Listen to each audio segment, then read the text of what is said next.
आप सभी को गजेंद्र सिंह वाराणसी का सप्रेम नमस्कार। हमारे YouTube चैनल सत्य प्रेम करुणा में एक बार पुनः आपका हार्दिक स्वागत है।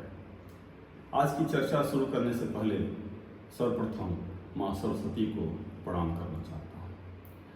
या कुंदेन्दु तुषार हार धवला, या शुभ्र वस्त्रावृता, या वीणा वरदंत मंडित करा, या श्वेत पद्मासना, या ब्रह्माच्युत शंकर प्रभृतिभिर देवै सदा वंदिता मां, सा मां पात सरस्वती भगवती निःशेष जाड्यापहा। माँ सरस्वती को प्रणाम करते हुए आज हम चर्चा करना चाहते हैं इस महान देश के एक महान संत की। एक ऐसे संत जो लगभग इस धरा को 100 वर्षों से ज़्यादा समय तक पवित्र किया, अपनी वाणी से, अपने आचरण से, अपनी विद्वत्ता से सबको चमत्कृत कर दिया। संसार में रहते हुए भी संसार का न होकर के केवल जन कल्याण हेतु अपने आप को समर्पित कर दिया। जी हाँ, मैं बात करना चाहता हूँ श्रद्धेय स्वामी रामसुख जी महाराज की। आपका जन्म सन 1904 में राजस्थान स्थित नागौर जिले में हुआ था। 4 वर्ष की आयु में ही इनकी माताजी ने इनको एक राम स्नेही संप्रदाय से जुड़े हुए साधुओं की टोली को भेंट कर दिया। बचपन संतों के सानिध्य में बीता, लेकिन आगे चल करके आपने संस्कृत भाषा का अध्ययन किया, व्याकरण पे अपनी पकड़ मजबूत की। दिनों रात गीता के बारे में आप सोचते रहे। गीता को आत्मसात करना इन्होंने प्रारंभ कर दिया। उच्च कोटि का चिंतन और गीता के एक एक श्लोक को, एक एक भाव को हृदयंगम करना आपकी दिनचर्या में शामिल था। गीता पर बहुत सारे विद्वानों ने बहुत सारी टीकाएं, भाष्य लिखा है, लेकिन स्वामी जी की व्याख्या आपको एक अलग ही दुनिया में लेकर के जाती है। आप आत्म तत्व, परम तत्व का साक्षात्कार करना चाहते हैं तो स्वामी जी द्वारा लिखी गई गीता की टीका इसमें आपकी मदद कर सकती है। स्वामी जी साधु फकड़ी स्वभाव के संत थे। इन्होंने कोई अपना आश्रम नहीं बनाया, किसी को शिष्य नहीं बनाया, लंबे समय तक किसी स्थान पे निवास नहीं करते थे। पूरे देश में घूम घूम करके गीता की वाणी से जनमानस को आलोकित करते रहे। गीता को एकमात्र स्वामी जी ऐसा ग्रंथ बतलाते थे जिसके अध्ययन से, मनन से, चिंतन से परम तत्व की प्राप्ति सहज ही हो सकती है। आप किसी भी संप्रदाय में बच करके नहीं रहे। आपने भी संप्रदाय से अपने आप को मुक्त कर लिया और पूरे देश में भ्रमण करना शुरू कर दिया। स्वामी जी की दिनचर्या और स्वामी जी का आचरण अन्य संतों से इनको अलग करती है।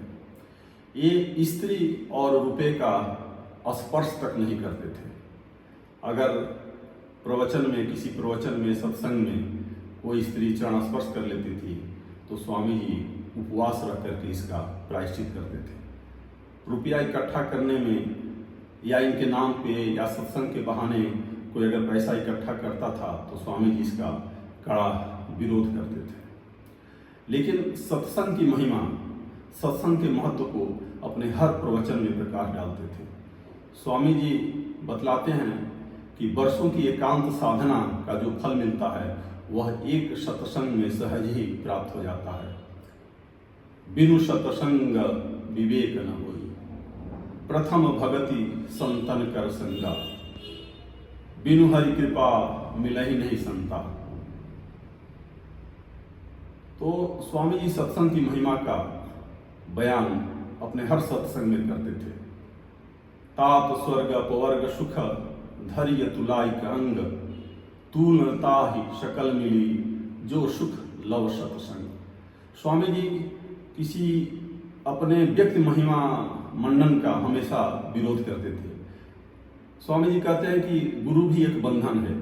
अगर आप घर परिवार समाज त्याग करके और गुरु के प्रेम में पड़ गए, गुरु से आसक्ति हो गई, तो फिर बात वहीं की वहीं रह गई। गुरु आपको मार्गदर्शन दे सकता है, दिशा बतला सकता है, लेकिन प्रेम तो केवल परमात्मा से ही करना चाहिए, क्योंकि जब तक आप परमात्मा से प्रेम नहीं करेंगे तब तक आपका कल्याण न होगा। व्यक्ति का बंधन, गुरु का बंधन, समाज का बंधन भी उसी तरीके का है। तो गुरु से केवल जो है दीक्षा लीजिए, उनके द्वारा बतलाए गए मार्गों पे चलिए, लेकिन किसी तरीके का बंधन या आसक्ति का स्वामी जी सर्वथा निषेध करते थे। वो प्रवचनों में अपने पुरुष और महिला की अलग अलग टोलियां सामने बैठी रहती थी। भगवान का जयकार करना हो तब भी महिलाओं को ये था कि आप हाथ उठा करके जय का नारा नहीं लगाएंगे। जो है स्वामी जी आजीवन ब्रह्मचर्य का पालन करते रहे और दिनचर्या पर बहुत विशेष बल देते थे। किसी तरीके का हिंसा का निषेध करते थे। चलते हुए, आसन बिछाते हुए, श्वास लेते हुए, कदम कदम पे कहीं जीव हत्या न हो जाए, इसका ध्यान रखते थे। उनका पूरा जीवन सादगी भरा था। यहाँ तक कि आज भी यह बहुत ही अविश्वसनीय लगता है कि स्वामी जी का एक भी तस्वीर उपलब्ध नहीं है। अगर किसी प्रवचन में, सत्संग में कोई साधक, कोई शिष्य प्रेम बस कोई तस्वीर ले लेता था तो स्वामी जी जो ही मालूम होता था तुरंत उसको नष्ट करवा देते थे और इस बात का कड़ा विरोध करते थे। आज के वैज्ञानिक युग में स्वामी जी की एक भी तस्वीर उपलब्ध नहीं है। हालांकि 1990 से लेकर के 2005 तक उनके सैकड़ों घंटों के ऑडियो उपलब्ध हैं। ये इस समाज के लिए उनकी एक अमूल्य भेंट है, जिसको सुन करके कोई भी साधक जो परम तत्व को प्राप्त करना चाहता है, परमात्मा का साक्षात्कार करना चाहता है, उसे दिशा निर्देश ले सकता है। स्वामी जी ने तमाम किताबों का, पुस्तकों का संचालन के निर्देशन में प्रकाशन हुआ। गीता प्रेस के संस्थापक गोयनका जी से जुड़ करके स्वामी जी ने तमाम पुस्तकों के प्रकाशन में अपनी अग्रणी भूमिका निभाई। इनके द्वारा कई पुस्तकें बहुत चर्चा में रहीं। गृहस्थ जीवन में कैसे रहें, गीता माधुर्य, साधक संजीवनी, इनकी उच्च कोट की पुस्तकें हैं। इनके प्रवचनों का संकलन है, जिसको पढ़ करके, जिसका अध्ययन कर करके, मनन चिंतन करके आज भी साधक लाभ उठाते हैं। स्वामी जी अपने को माला पहनाना या किसी को जो है अंग वस्त्र भेंट करना आदि का निषेध करते थे। जय जयकार करना है तो परमात्मा का करो, किसी व्यक्ति विशेष का मत करो। 2005 में स्वामी जी ऋषिकेश स्थित स्वर्गाश्रम में ब्रह्म मुहूर्त में लगभग 3:30 बजे अपने शरीर का त्याग किया और कहते हैं कि 2-3 दिन बाद ही गंगा जी की तेज धारा आई और जो भी भस्म आदि था उसको बहा करके लेके चली गई। जैसे स्वामी जी को हमेशा हमेशा के लिए गंगा माँ ने अपनी गोदी में स्थान दे दिया। स्वामी जी अपने पीछे कोई भी चिन्ह छोड़ करके नहीं गए। उन्होंने कहा कि मेरा कोई भी मूर्ति नहीं बननी चाहिए, मेरी कहीं भी पूजा नहीं होना चाहिए, मेरी समाधि नहीं होनी चाहिए। इस बात का उनके शिष्य भी ध्यान रखते हैं। उनकी निशानी के रूप में सैकड़ों घंटे का उनका ऑडियो उपलब्ध है, जिस उनके शिष्य, उनमें श्रद्धा करने वाले लोग आज भी बड़े प्रेम से उनका श्रवण करते हैं और अपने जीवन को धन्य करते हैं।